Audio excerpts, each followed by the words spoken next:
วีรกษัตริย์ยิ่งใหญ่ของลาวห่วมแผ่นดินห่วมบรรดาเผ่า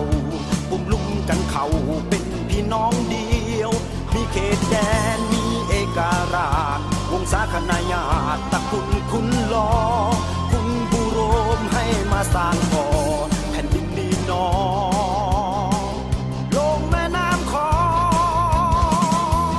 ปีคศ1353ขึ้นสื่อลือล้ำในประวัติศาสตร์สร้างสลาองค์อาจา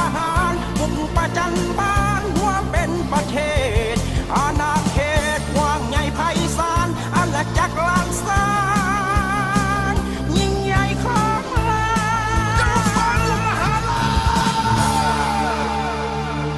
ประเทศคอยสั้นซื่อเมืองลาวลวงท่วงยาวสุดตาเหลืออ่านน้ำของพานไหลพาทั้งกลางมีหนทางถนนสะอาดประเทศชาติลาวใหญ่ไพศาลเฮาลูกหลานเกิดมาภายซอยควรสู้ซอยสร้างบ้านเมืองลาวให้ยืนยาวต่อไปภายหน้าอย่าได้ล่าเขาแท้หมู่ลาว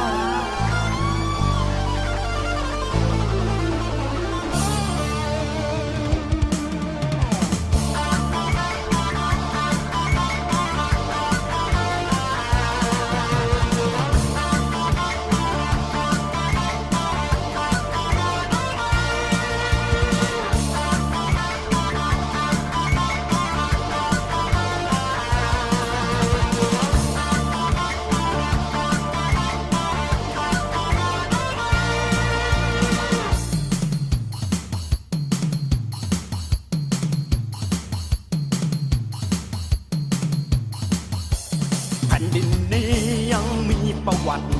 วีรกษัตริย์ยิ่งใหญ่ของลาวห่วมแผ่นดินห่วมบรรดาเผ่าปุ่มลุ่มกันเขาเป็นพี่น้องเดียวมีเขตแดนมีเอกราชวงศาคณาญาติตระกูลคุณลอคุณบุโรมให้มาสร้างก่อแผ่นดินนี้น้องลงแม่น้ำคอ